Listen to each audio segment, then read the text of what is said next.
There are precious few real stars in the world of grappling, and Craig Jones is certainly one of them. A truly elite grappler with an unrivaled knack for jokes and a personality you can't help but love, Jones has self-proclaimed to be the second best in everything. But he is number one in many fans' hearts. Don't make the mistake of thinking the lighthearted content represents Jones's grappling style. Cost-neutral position, which I probably wasn't cost-neutral because I was probably losing hours of work back home. And then you get to that next level where not only do they pay you to travel, you get paid to show up for maybe a super fight, or you could host a seminar so big you can actually turn a good profit. And you go through those steps to get to a certain level. Craig is a ruthless destroyer of legs and always hunts for the finish, not settling for mere points scoring. Couple that with a humble, likable persona and a unique comedic jiu-jitsu brand, and you can easily see why Jones is one of the hottest names in the grappling world. It is a different game, you know what I mean? Once upon a time, you could be the best gi guy and the best no-gi guy in the world, but I think as both those individual sports progress, it's going to be much more difficult to be the best at both. Let's follow the road of a kid from a small town down under to the peak of submission grappling. Craig Jones was born in Adelaide, South Australia. As an active kid, his interest in combat sports was sparked after watching the UFC, just like so many other fighters. He started training BJJ at his cousin's MMA academy in 2006, until he got his purple belt. During this time, while on vacation in the US, Craig decided to compete at an IBJJF tournament, and actually won the thing, which made him realize he was better than he thought and could actually pursue jiu-jitsu as a career. While training with a handful of people out of a garage in 2014, Jones won the ADCCC Asia and Oceania trials held in Korea to qualify for the 2015 ADCC finals. To prepare for the tournament, Craig went to Melbourne to train with coach Lachlan Giles, and soon after made the Absolute MMA Academy his new home. Killing my body. I remember I got a blood test from a doctor, and he thought I had cancer or something. He thought there was something really wrong with me because he told me I needed to get a whole lot more rest. Unfortunately for Craig, his trip to Brazil for the 2015 ADCC finals ended in 2 minutes with a submission loss to Ramuto Barral. Craig has always been vocal about the money aspect of the game because regardless of how idealistic you are, we all need to put food on the table. Craig sold his car so he could make the trip to the ADCC 2015 trials and was barely sleeping so he could teach classes and make just enough money to support his training and competitions. His road from being broke and paying for his own trips to gradually receiving recognition before finally turning grappling into a real, well-paying career is something few thought possible 10 years ago.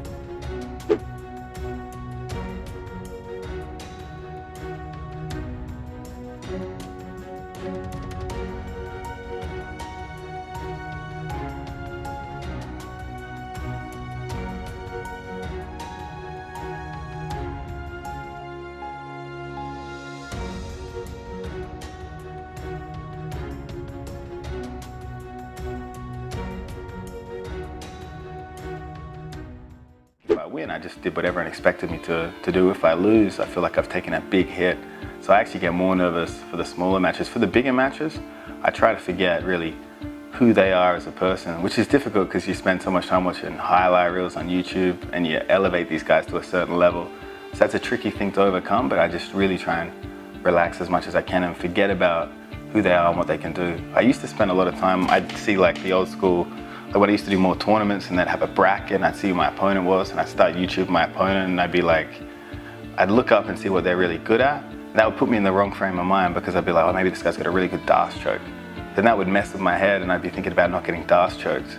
So I think these days I like to know less and less about what they're gonna do, unless it's something that's like, one thing they're really good at. It's good to be aware of it, but I wouldn't play too much into it because then you get really, really defensive. I like to forget about who they are, maybe even watch some of my matches that have gone really well for me just to boost my confidence a bit before the match. And that helps me calm down a bit. Despite the poor performance at ADCC, the year was capped off on a very positive note as Craig won the IBJJF No-Gi World title as a purple belt and earned his brown belt. Just a year later, Lachlan Giles promoted him to black belt. Craig saw where the grappling world was quickly heading and focused his undivided attention on no-gi. His first big professional-level event was EBI 11, and he made good on the opportunity by heel-hooking Nathan Orchard and Dara O'Connell before losing in the semi-final against veteran Wagner Rocha. Craig quickly recognized the heel-hook revolution sparked by John Danaher and his pupils, Gordon Ryan and Gary Tonin, and implemented the new meta into his game at a time when it still wasn't widely accepted, which immensely helped him reach the level that he did. His big breakthrough came at ADCC 2017. He was drawn to fight five-time black belt world champion Leandro Lo, and the Australian was given no chance at winning whatsoever. But against all odds, Craig first damaged Lo's knee with a heel hook and then secured a rear naked choke for the win that would make him huge. Everyone watched them, everyone saw them as the pivotal leg lockers. I tried to find ways to get into their positions from a guard that they don't use. And Z-guard is what helped me do that, I think, and that's why the submissions are so quick. And also, there's still something so scary about heel hooks. It messes with guys' heads. For you to be good at that skill, throws them off their game immediately, and that's what I think sometimes allows you to get a quick submission. A win with a flying triangle against Murillo Santana on the same day further made Craig Jones a name to be reckoned with. Despite losing to Keen Cornelius, Craig scored another solid win against Chael Sonnen in the absolute division. At the end of the year, he took part in another EBI tournament and again showed he is a leg collector of the highest caliber. Finishing 3 heel hooks is a good way to reach the finals, but there he got edged by his future teammate and no-gi superstar Gordon Ryan. Finally getting the big-time recognition he had been building for years, Craig Jones had a busy and successful 2018 as he was invited to many top-level professional events. Some of his accolades include a win against Jake Shields for the middleweight Polaris belt and some strong wins at Kasai Pro and Quintet events. In the Quintet 3 event, he defeated 3 straight opponents before losing to Gordon Ryan again. The fact that works so well is because if 90% of people are right-handed, 90% of people play guard on the other side, that means you know all the tricks and off-balancing techniques they use, and you're sensitive to that on one side, but not on the other side. And even if you try to practice on the other side, most guys' guards aren't as good on the other side. So the second I put them in an unfamiliar position on a side they're not used to playing, I find the entries come really quickly. His strong pro circuit run continued throughout 2019, with a 14 wins, 3 defeats, and 1 draw record at the end of it. The highlight was definitely on the biggest stage of them all, ADCC. But it's worth mentioning.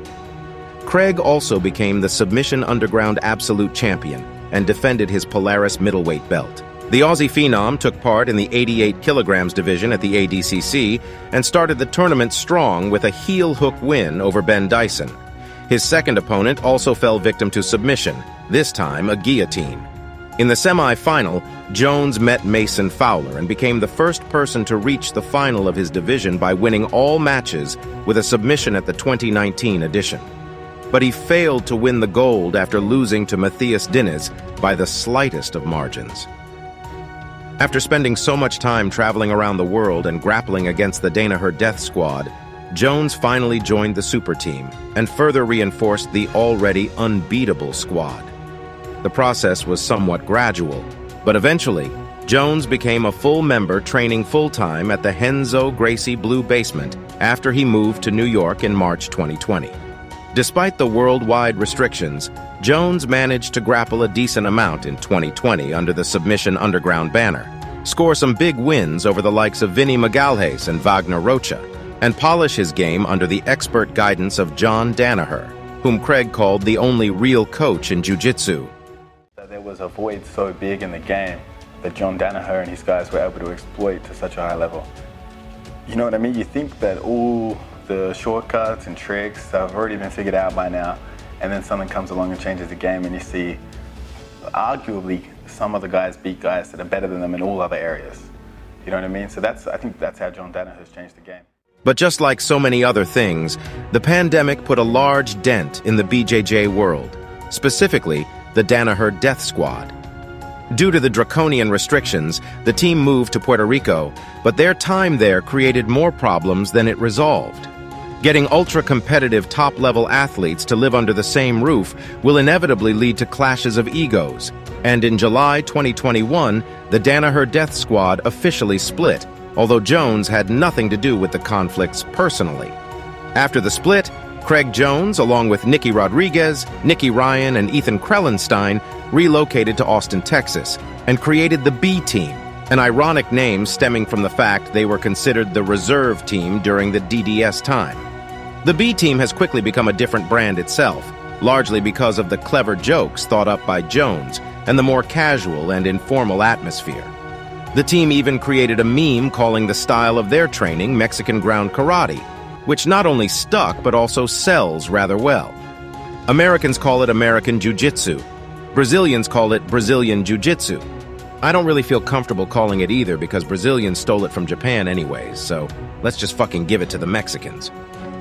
But make no mistake, despite the constant trolling and joking, Jones is one of the top grapplers in the world, and the B Team is at the very top of the food chain with only a couple of other teams rivaling them for supremacy.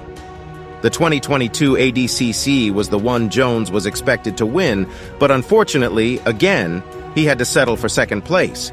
He competed at 99 kilos for the first time in his career and started the tournament on fire by submitting Joao Costa via his signature Choi Bar arm lock, which rather ironically is the second fastest submission at ADCC. In the second round, he baited Kyle Baim into a tight guillotine for another finish, and a showdown against Nicholas Marigali, which many hoped would happen in the final. The bout was not as entertaining as many would hope, but Jones made his way to the final by decision. It was there that Jones realized he probably made a mistake entering the 99-kilo division and was dominated by Kaynan Duarte, who was just too strong for him. The hero of this video's latest exploit was very impressive, even if not wildly entertaining. I was grappling with pure emotion there, so I was too aggressive, really fatigued myself, so I had a few opening attacks. I remember he hugged me before the match. I was like, I've made a mistake doing minus 99 kilos, but I couldn't move, just couldn't do anything to the guy. In June of 2023, Jones met Brazilian grappling phenom Felipe Pena at the UFC Fight Pass Invitational and beat him with the fastest escape time in EBI overtime rules. Legit wrestling skills is going to come along and destroy the competition. Not destroy him, but submit him, but just expose a huge hole we all have in Jiu-Jitsu. And ADCC, the rule set allows wrestling to be exploited, but no one's quite done it yet. You know what I mean? And I think someone's going to come along, kill everyone with wrestling. And the wrestling Jiu-Jitsu game is still being figured out because there's that, what wrestling moves can we use safely that we won't get submitted doing? And I think that'll be the next big jump in Jiu-Jitsu. I know I want to get better at wrestling, but I don't think there's any Australians that can wrestle.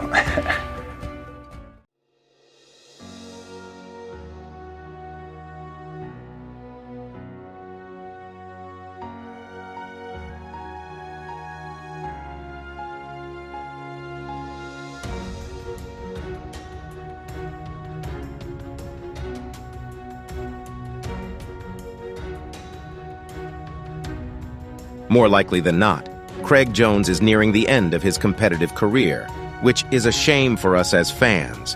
But he has become a very high-level instructor, not only in the B Team Academy, but also in his ever-growing list of instructional videos, which present high-level grappling knowledge sprinkled with the unmistakable Craig Jones flavor. So we still have a lot to look forward to from him.